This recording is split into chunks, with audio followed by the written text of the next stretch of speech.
O Senhor esteja convosco. Ele está no meio de nós. Proclamação do Evangelho de Jesus Cristo segundo Lucas. Glória a vós, Senhor. Naquele tempo, aproximaram-se de Jesus alguns saduceus, que negam a ressurreição, e lhe perguntaram: Mestre, Moisés deixou-nos escrito, se alguém tiver um irmão casado, e este morrer sem filhos, deve casar-se com a viúva, a fim de garantir a descendência para o seu irmão. Ora, havia 7 irmãos. O primeiro casou e morreu, sem deixar filhos. Também o segundo e o terceiro se casaram com a viúva. E assim os 7, todos morreram sem deixar filhos. Por fim, morreu também a mulher. Na ressurreição, ela será esposa de quem? Todos os 7 estiveram casados com ela. Jesus respondeu aos saduceus: Nesta vida, os homens e as mulheres casam-se, mas os que forem julgados dignos da ressurreição dos mortos e de participar da vida futura, nem eles se casam, nem elas se dão em casamento. E já não poderão morrer, pois serão iguais aos anjos. Serão filhos de Deus, porque ressuscitaram. Que os mortos ressuscitam, Moisés também o indicou na passagem da sarça, quando chama o Senhor o Deus de Abraão, o Deus de Isaque e o Deus de Jacó. Deus não é Deus dos mortos, mas dos vivos, pois todos vivem para Ele. Alguns doutores da lei disseram a Jesus: Mestre, tu falaste muito bem. E ninguém mais tinha coragem de perguntar coisa alguma a Jesus. Palavra da salvação. Glória a vós, Senhor. Caríssimos irmãos e irmãs, também que nos acompanham pelas redes sociais. Aqui começa a ter um texto de Apocalipse que não é totalmente entendido. Então o que eu vou fazer? Eu vou dar fotografias do que já foi escrito sobre esse texto, para nós termos uma noção. Por quê? A igreja, ela diz o seguinte, que a igreja, nós, caminhamos para o Calvário com Cristo para ser crucificado com Ele. Então, a igreja, por isso que a igreja cada vez mais está sendo perseguida, cada vez mais está perdendo seu poder, como Cristo. Nós seremos crucificados. O que mais? Que existe o anticristo. Assim como existe o poder divino, existe o anticristo. Esse anticristo, ele pode ser vários anticristos que prepararam para o anticristo, né? Então, todos aqueles que foram contra a fé na história são também anticristos, mas existirá um anticristo final, que vai contra o poder da igreja. Certo? Bem, também que haverá uma grande tormenta, um grande sofrimento, o princípio das dores. Antes da chegada de Cristo, haverá muita dor, muito sofrimento entre nós, que parece já estar começando, né?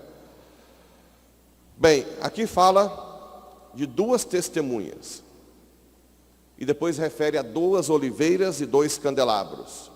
No livro de Zacarias, capítulo 4, são citados 2 candelabros e 2 oliveiras. E as 2 pessoas que se referem a Josué e Zorobabel, que é o poder religioso e do político na volta do exílio. Então, na volta do exílio, existem os 2 poderes, Josué e Zorobabel. Então, aqui, nós já podemos ter uma noção que pode ser, que na luta, na batalha final com o anticristo, haverá um poder político e da igreja que resistirá e terá um tempo resistindo ao anticristo, a Satanás, e que depois vai chegar quando cumprir sua missão, vão morrer. Bem, essas duas testemunhas também são relacionadas a Elias, porque fala de fogo aqui, ó. Se alguém quiser fazer-lhes mal, um fogo sairá da boca deles e devorará seus inimigos, o fogo do Espírito. Elias e Moisés também são duas figuras relacionadas a essas duas pessoas. Um que é o poder da lei, o legislador, e Elias, o profetismo. Sim, se alguém quiser fazer-lhes mal, é assim que vai morrer. Eles têm o poder de fechar o céu, de modo que não caia chuva alguma.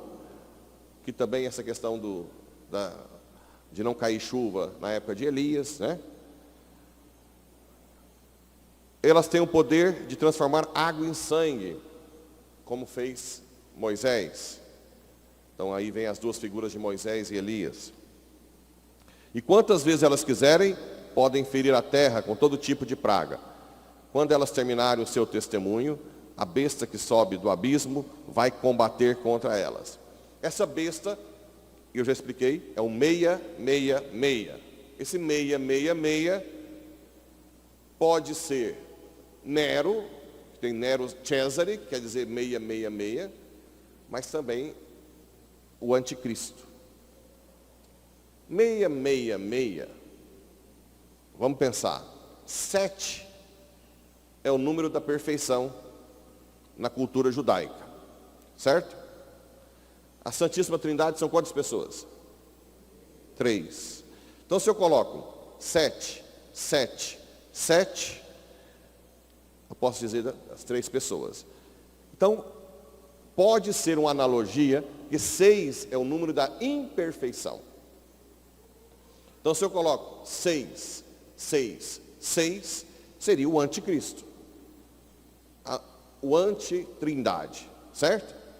Também numerologicamente simboliza isso. 666. A imperfeição contra a perfeição da Trindade. E vai combater contra elas. Vai vencê-las e matá-las. E os cadáveres das duas testemunhas vão ficar expostos na grande cidade, que se chama simbolicamente de Sodoma e Egito.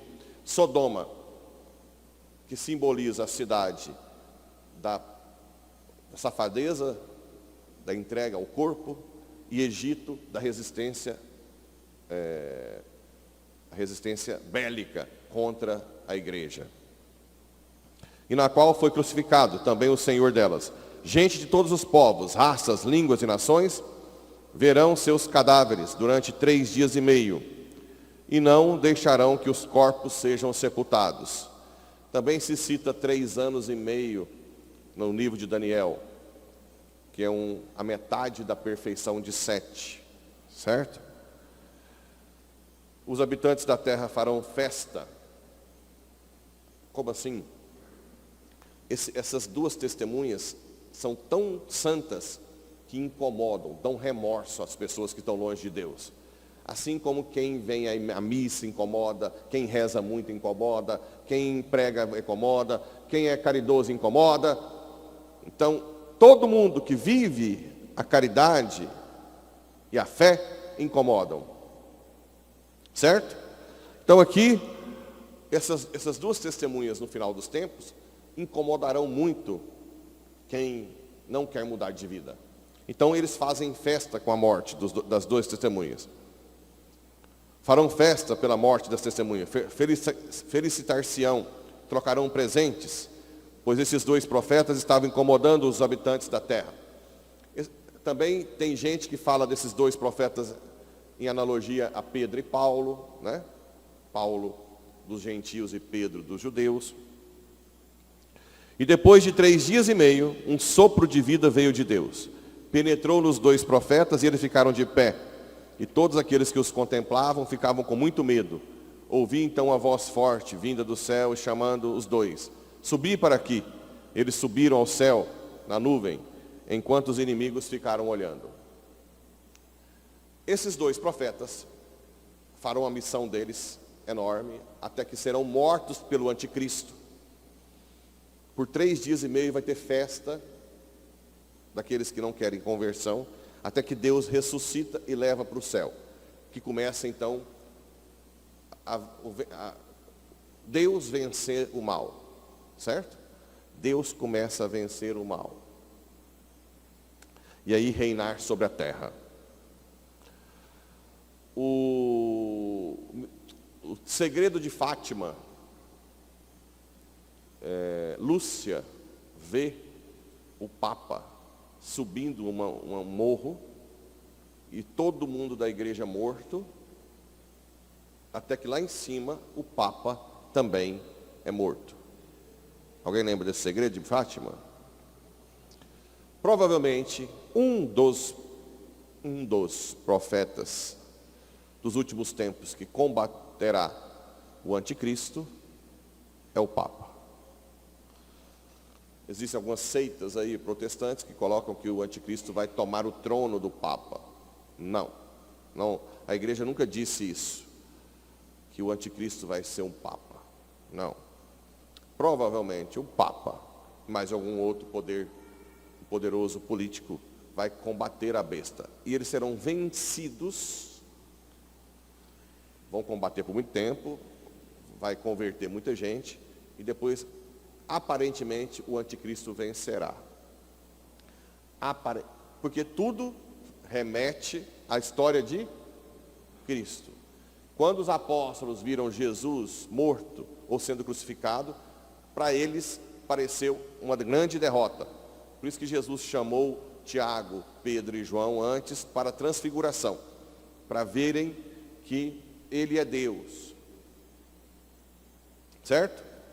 Ele é Deus. E quando menos espera, Jesus ressuscita.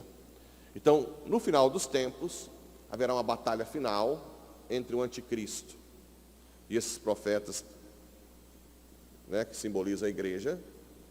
Eles atuarão por um tempo, ninguém vai vencê-los, até que o anticristo aparentemente mata esses profetas na batalha final. E depois Deus intervém na história e ressuscita eles, assim como interveio ressuscitando Jesus. E aí começa o grande domínio de Deus sobre a história, sobre nós. Depois lá na frente fala que morrem, vai ter um terremoto, vai morrer 7.000. E o resto que sobra se converte e glorifica a Deus. Repito, a igreja não fala detalhes com toda a certeza do mundo que vai acontecer daquela forma, certo? Não fala. A igreja não fala.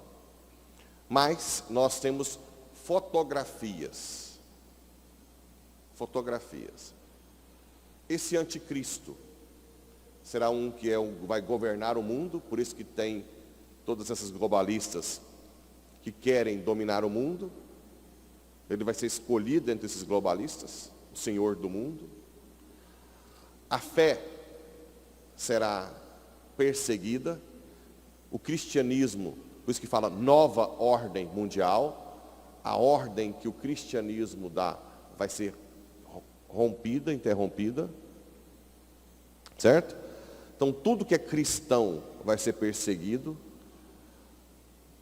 O sistema todo vai ser do anticristo, inclusive financeiro.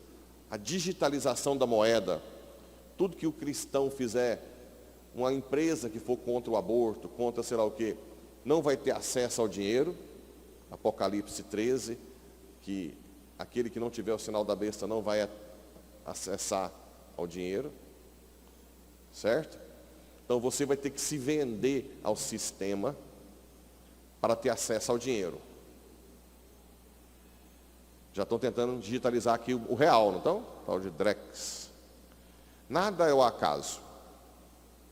Então, nós temos que preparar, enquanto podemos, rezar, adorar, participar da missa, para vencer a grande tribulação, que é essa perseguição total à fé, ao cristianismo, à família, à pátria, tudo aquilo que dá resistência ao anticristo. Então, Hoje, eles fazem de tudo para destruir a família, diminuir a população, aborto, eutanásia. Eles promovem LGBT não porque gostam das pessoas, mas para não ter filhos, para diminuir a população, pandemias, guerras. Tudo que leva ao caos, eles vão criando para que possam dominar depois e vender a solução.